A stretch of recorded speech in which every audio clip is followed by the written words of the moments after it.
I'd like to start this off by saying that I'm a 19-year-old girl about 5'5", weighing 110 pounds. To many people, I'm considered tiny and approachable. To give a little backstory, I have worked at a pharmacy for the last year and a half, mainly doing grunt work like garbage runs, filing, making boxes, and the like, along with my normal prescription filing duties. My office is in a pretty sketchy part of downtown in a major city. It is on the third floor of a 4-story building that faces a busy road in the front. It's an older rundown residential area where the garbage bins are fenced in next to the underground parking entrance. Directly across the alley that the bins are in is a worn yellow house that rarely sees the light through the overgrown trees and vegetation in the yard behind the gate. I never really saw anyone in or around that house during my daily garbage runs, though I did notice two exceptionally large cane corso dogs that were caged on the rickety deck. I kept getting that feeling of being watched during one of my more recent trips on taking out the bins. I hesitantly glanced towards the creepy yellow house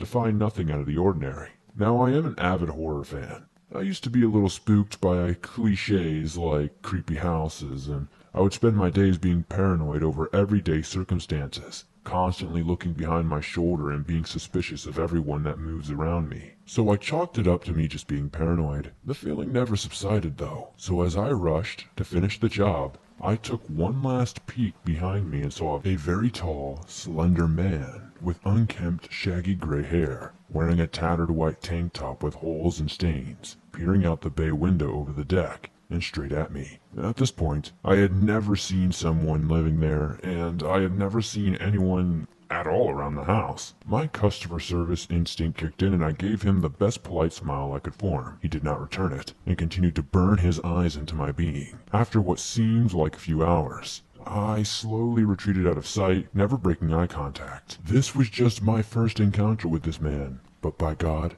do I wish it were my only one. The next few times were normal, with me glancing every now and then to see nothing but the pitch black inside of the house and a few birds fluttering around the yard, until the day that is burned into my brain forever. It was a hot and sunny Tuesday, and I had worn a navy dress to keep me cool during the day. The time comes for me to do my garbage trip, and I grab my box cutting knife and slipped it into my dress pocket. Pulling my small cart of cardboard and garbage around the fence and into the partially enclosed area of bins, I look across the alleyway and see the man standing on his deck. He walks over to the cages and lets the dogs out, and they sprint down the stairs of the deck and up to the chain link fence, surrounding the yard, and begin barking ferociously in my direction. After getting refocused on my job, I periodically peered over my shoulder and out of the corner of my eye to keep tabs on this man. Until the last time I did so, I could no longer see him standing on his deck, but rather he was slinking along the sidewalk outside of his fence. In the shadows of the trees from his yard, he paced back and forth, about 30 feet in each direction before spinning back around to go to the other way. I began panicking and rushing, catapulting the cardboard into the bin,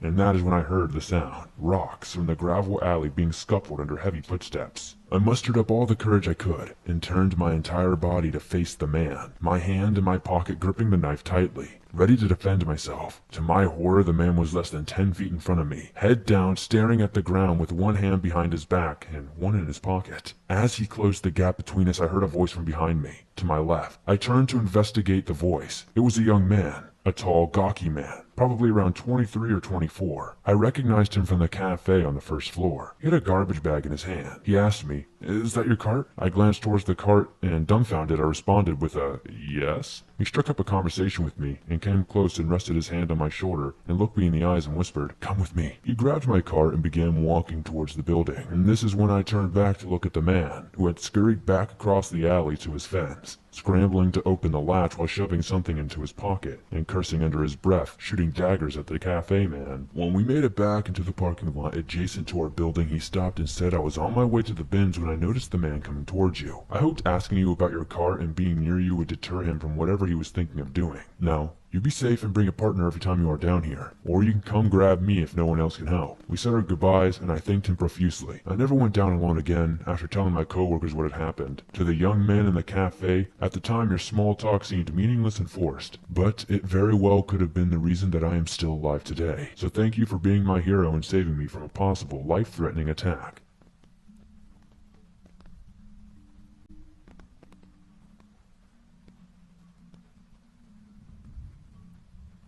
I'm a retired parole officer with a large agency. During the first part of 2000, we moved our office to the downtown area of the city to be closer to the courthouses. The building that we leased had been a bank. It was a 4-story complex with a basement, coal chute, and 3 steam boilers for heating. The building was old but suited our needs. I was assigned the responsibility of coordinating the move, which took several weeks. The building had 2 vaults, one with a large round vault door, which was where the cash and other valuables were kept. The other vault was a large room with a metal fireproof door. We used this room for our briefings and other meetings. It was large enough to accommodate 50 people or so. As the months passed, strange things started happening in the building to different people. Things being moved, feelings of a presence or cold spots in the building by many different people. Other things like apparitions and sightings and noises that could not be explained were happening a lot, and people were even being affected physically. This continued through our first year in the building, and grew to such a magnitude that I was approached by the civilian staff to talk to our chief about doing something to eradicate the problem. The reason I was approached was that I was the safety coordinator for the office along with all of my other duties as a police officer. As a parole officer in this state, we are also Category 1 police officers with full peace officer powers, and we wear many hats. One of the requests I received was from a Native American woman who knew a shaman in the area and requested that the building be cleaned by burning sage. Well, I had issues with this request, but the people being affected by whatever was going on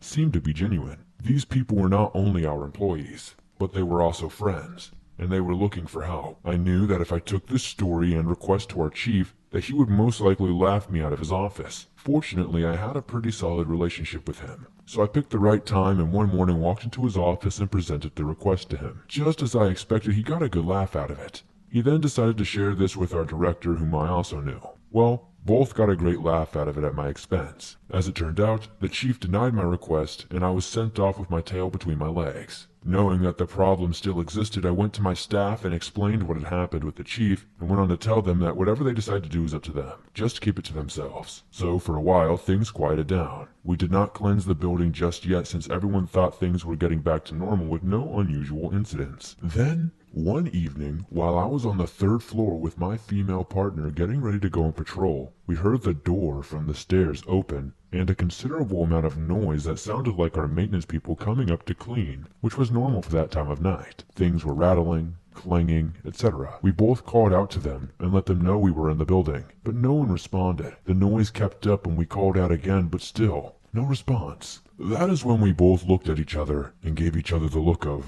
oh crap, what's going on? Guns drawn, we headed out into the building to find absolutely no one there. No equipment, no nothing. We searched the entire building and found not a single soul. No animals, no rats, not even a bug. No one was there at all. Both of us got the hell out of there and went on our patrol. We took our individual patrol cars home that night rather than return to the office. We followed up the next day with the maintenance staff who assured us they were not there that night. Things went back to normal for a couple of weeks. A former officer of ours who had left the department to start her own EMS service paid me a visit while she was in town on business. I related the story about the building to her, and she became extremely interested in it. She asked if she could come back one evening while she was still in town and take pictures of different parts of the building, because if there were supernatural entities, they sometimes show up as orbs in the photographs. I agreed, and a couple of evenings later, she arrived with a camera. Another officer wanted to join us, so like 3 little kids, we turned off all the lights in the building and started taking flash pictures on all floors. These were the days before digital cameras were available, so we used the disposable Kodak camera. We took several pictures,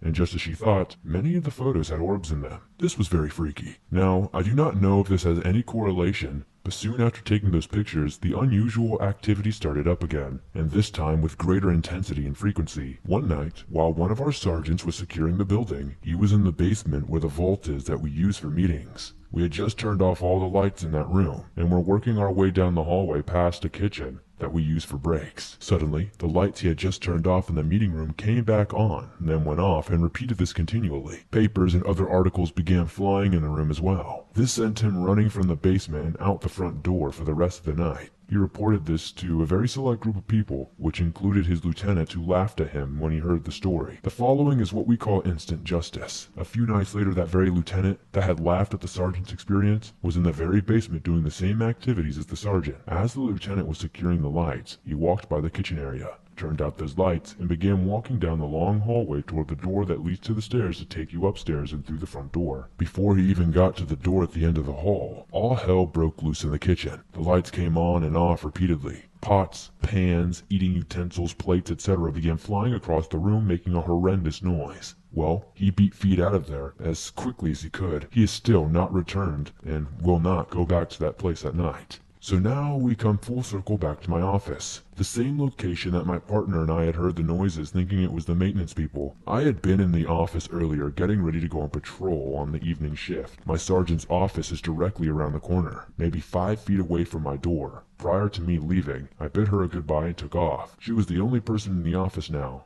and it was dark. Suddenly she saw someone walk into my office. It was no one else she recognized, so she called out to the male figure, who did not respond. Before I go any further, it should be noted that there have been occurrences where someone has snuck into our building for whatever reason in the past. The sergeant drew her weapon and gave pursuit. She later went on to tell me that the male figure was wearing what she can describe as black Florsheim shoes with black slacks, and as she followed his torso, it began to turn to a haze. The apparition continued to walk through my desk and disappeared. She moved to her office immediately after that experience. I stayed where I was. This was the last straw, so I went to the staff and wanted to do the cleansing and gave them the go-ahead. One weekend after our shaman came in, he walked through the building with our staff, pointing out particularly troubling areas of the building. She would not go into detail, but related that certain people were going to meet with some type of tragedy. She then cleansed the building by burning sage, and after that, we haven't really had any trouble.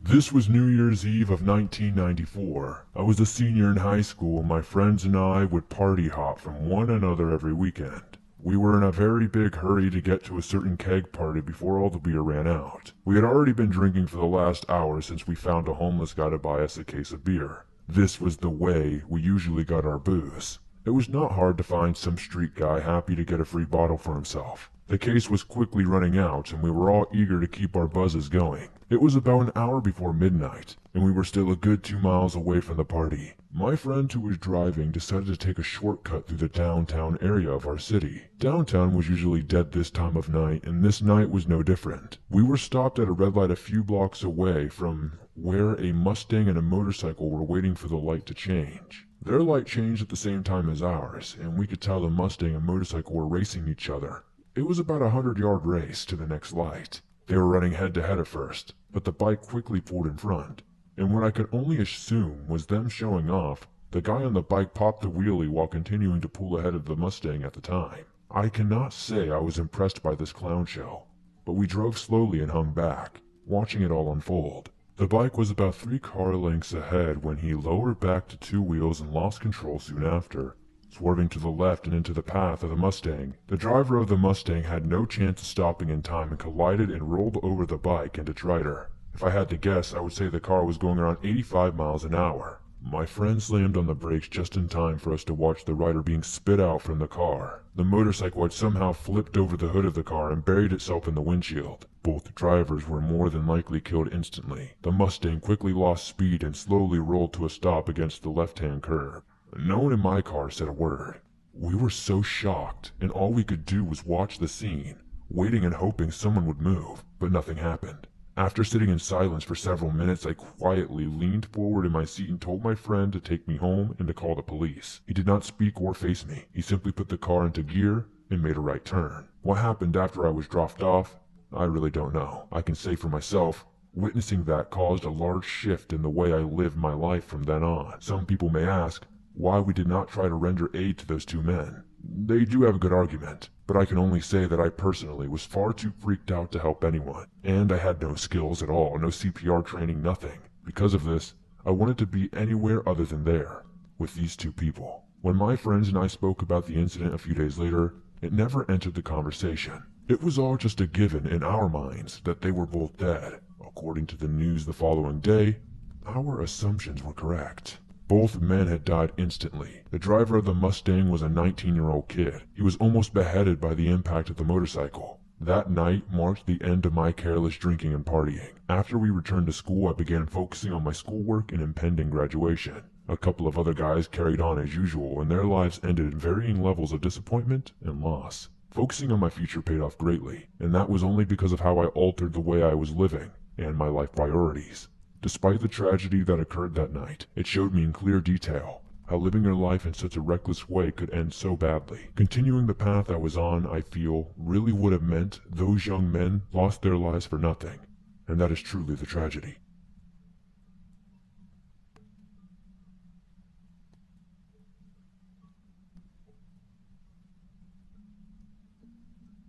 I'm a 22-year-old female, and I've been with my boyfriend, a 21-year-old male, for almost 8 years. In the spring of 2019, we decided to finally get an apartment and move in together. We're both college students and do not have a ton of money, so our options were limited. While searching, I came across a relatively cheap studio apartment in downtown Minneapolis, only a 5-minute bus ride from my college. After talking it over, we decided that this was the place. While it was in a sketchy neighborhood, we were smart kids and knew how to keep safe. Our parents were a little nervous, but nevertheless supportive. We moved in 2 weeks before my 21st birthday. We were so excited to finally have a place of our own. It did not matter how small or dingy. Anyway, as time went on, we began to realize why the apartment was so cheap. Often, we would need our apartment to be fumigated for roaches, appliances would not work, druggies would break into the building, and packages would be stolen. All of this was upsetting, but things that could be ignored. Things were going fine until summer of 2020. Over the summer, my boyfriend and I decided to move into my parents while keeping our apartment. With the pandemic raging, we knew we would want to be able to see our families and thought the communal living would be the best and safest choice. While we were gone, new tenants had moved in. When we came back in early August, we discovered that the couple across the hall from us had moved and a new woman had taken her place. We will call this woman Nancy. Nancy was a middle-aged woman. I would like to say early 30s, but with the drugs we later came to find out she was doing, it was really hard to tell her real age, seeing as they had made her age quite a bit. It took a while for us to realize that our previously quiet neighbors had moved, and Nancy had taken their place. After passing her in the hallway and watching her enter her apartment, we came to understand, but that's when things got weird. We noticed a man coming around the apartment late at night. He was not a tenant and made it clear by banging on the outside door. He would yell and kick at the door and scream for Nancy to come let him in. At first, we thought he may be her boyfriend, but we could tell quickly that that was not the case. We emailed management about this, and as he kept coming around extremely late at night and the window overlooked the door, we could see anyone and everyone who would come and go. They thanked us for notifying them and to keep them updated as necessary. This was the 13th of August. The second incident happened on August 20th. By now, we have both met Nancy and her boyfriend Justin. Nice enough people, kept to themselves but liked to party. On August 20th, around dinner time, there was a very loud pounding on our hallway door. It is a big metal door that management had installed a lock on to lessen the chances of homeless people getting into the hallways of the residence. The banging went on for a good 5 minutes and consisted of shouting and threats. It was hard not to notice. Eventually, we heard Justin let the gentleman in, and we realized it was the same man from before. Justin denied the man entry to their apartment, going as far as to lock him out of their door. The man began kicking their door and telling them to open the hell up. Justin did, but left the slide lock on. At this point, my boyfriend, watching the interaction through the peephole, watched this gentleman pull out a gun out of his pants and flash it to Justin. At this point, my boyfriend was watching the interaction through our peephole. He was watching this gentleman pull out a gun and flash it to Justin. The door was then shut and unlocked. The man entered and the night was quiet.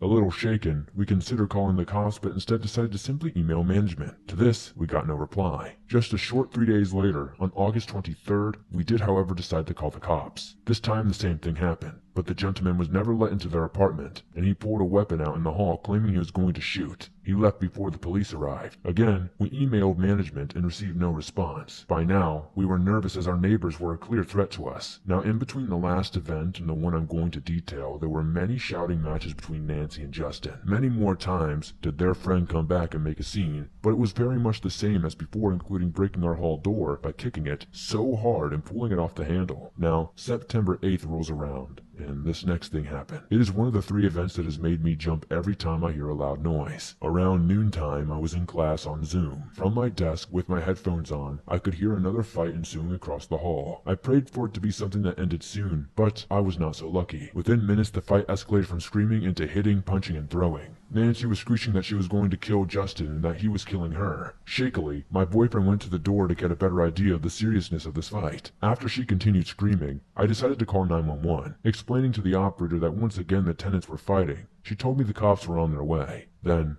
there was a noisy thwack and a loud scream. Before we hung up, Justin swung open the door with blood pouring from his head. I informed the operator that Justin was bleeding and to send an ambulance. When the first responder showed up, Nancy refused to open the door. The cops were talking to her through the door and she kept insisting that it was not them that had been fighting. This may have been believable had there not been a trail of blood leading from their doorway. After about 10 minutes, Nancy finally let them in and explained that she had been liking a guy's photos on Facebook, and Justin got jealous. So he threw her phone, leading them to get into a fight. One thing leads to another, and she picked up a hammer and hit him in the head. No charges were filed, and everyone went on with their day as if nothing had ever happened. I, on the other hand, was traumatized. No more than a week later, Justin was back at the apartment. Their nightly fights continued, and you could almost hear a collective groan of our neighbors the night he came back. We later came to learn that Justin was never actually a tenant. Only Nancy was, and that they were likely doing favors for their friend. We saw him come around occasionally, but not as often as before. He did, however, manage to get a key. He always came with an empty duffel bag and left with a filled one. I had the suspicion that they were working with drugs and he was the dealer. And anyways, on September 16th, the morning after my 22nd birthday, I woke up around 8 a.m. to a quiet sobbing sound. I cannot exactly distinguish who I was hearing or where it was coming from. I was a bit hungover and was not really sure if I was fully awake. I walked up to our window to get a better breeze in when I noticed 3 cop cars outside our building. They were all standing there questioning Justin. Oh, great, I thought to myself.